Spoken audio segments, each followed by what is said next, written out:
These are the faces and devastation of the Rwandan genocide, a brutal event that left about 800,000 people dead in just 100 days. Unimaginable violence, starvation, and the use of the AIDS crises as a weapon of war against women. But how did it all begin? What led to this horrific tragedy? And where is Rwanda today after all this devastation?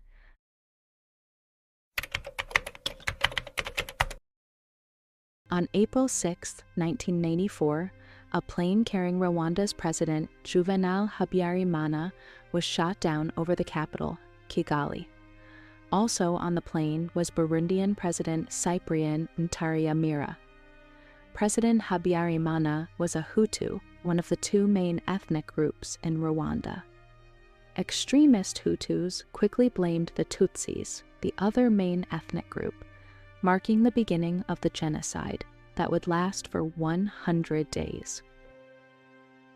Rwanda is a small country in East Africa known as the Land of 1,000 Hills for its beautiful, rolling terrain.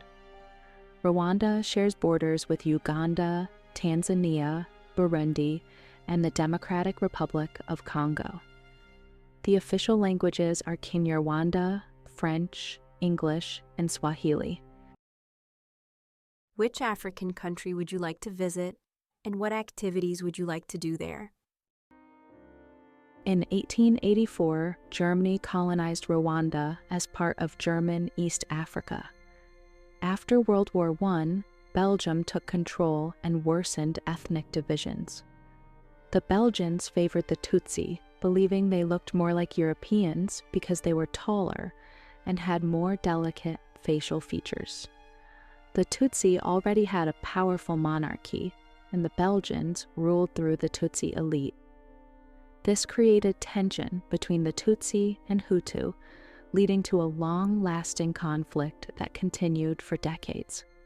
The Belgian colonizers gave people identity cards to label them as Hutu or Tutsi, which created more division. But by the late 1950s, as Rwanda moved toward independence, Belgium changed sides and supported the Hutu majority because they feared a Tutsi rebellion.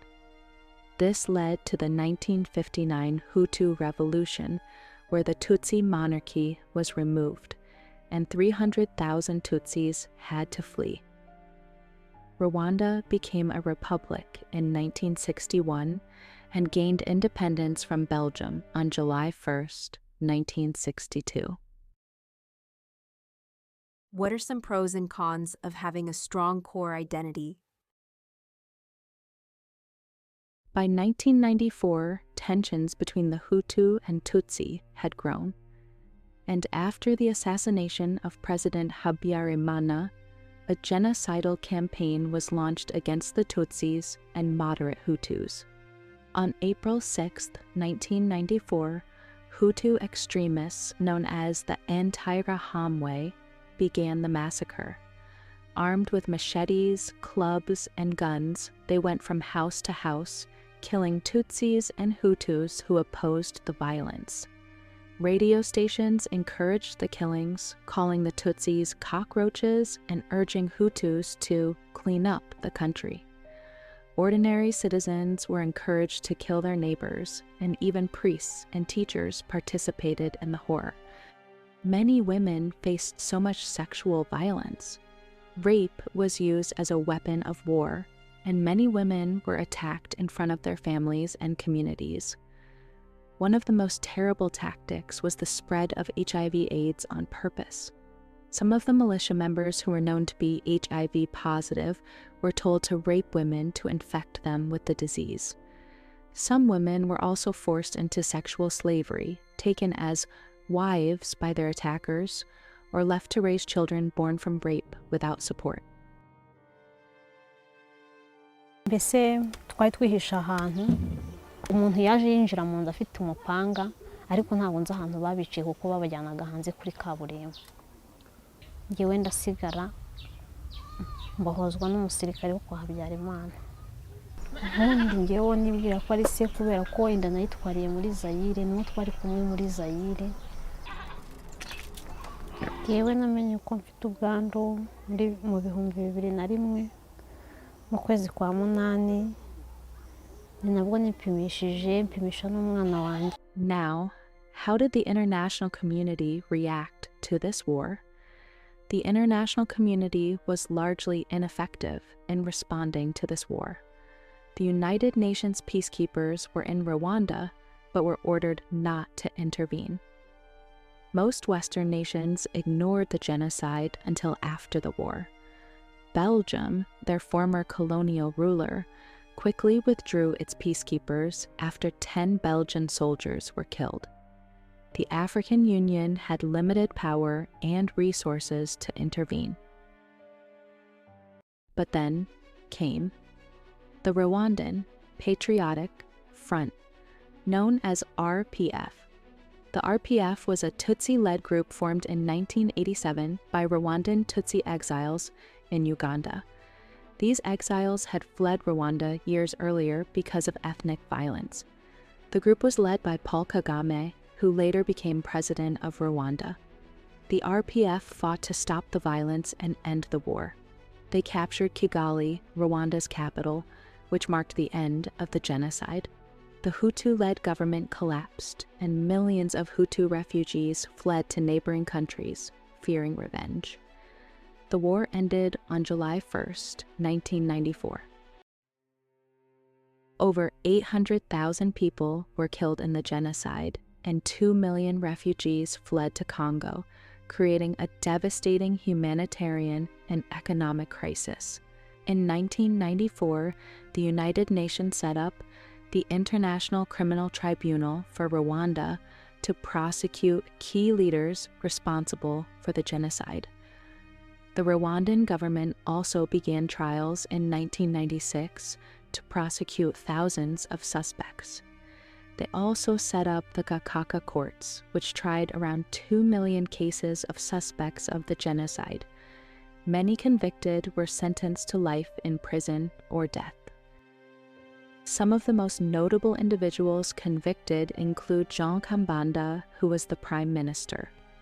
He was convicted in 1998 and sent to life in prison for direct involvement in planning and executing the genocide. Theoneste Bagosora, the colonel in the Rwandan army. He was convicted in 2008 and sentenced to 35 years in prison for ordering mass killings, including the killing of Prime Minister Agathe Uwilingiyimana and 10 Belgian peacekeepers. Ferdinand Nahimana, founder of a radio station who used his radio broadcasts to encourage the killing of Tutsis. He was convicted in 2003 and sentenced to 30 years in prison. Pauline Nyiramasuhuko, she was the Minister of Family and Women's Affairs, and the first woman to be convicted of the genocide. She was convicted for the mass rape and killings of Tutsi women. She was sentenced to 47 years in prison. Despite the tragedy, Rwanda has made incredible progress. Today, it is one of Africa's fastest-growing economies, focusing on technology, tourism, and agriculture. Paul Kagame, who is still the president of Rwanda, has transformed it into a modern, safe, and clean country. The capital, Kigali, is known as the Singapore of Africa, and the government promotes national unity. Ethnic labels like Hutu and Tutsi are now discouraged, as Rwanda teaches its people to see themselves as one nation.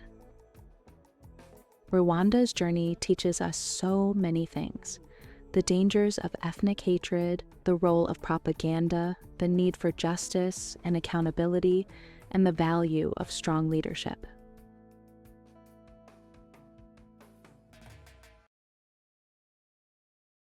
The Rwandan genocide was a tragedy, but its recovery shows the strength of the human spirit. This is Rwanda today, a country reborn from its darkest days.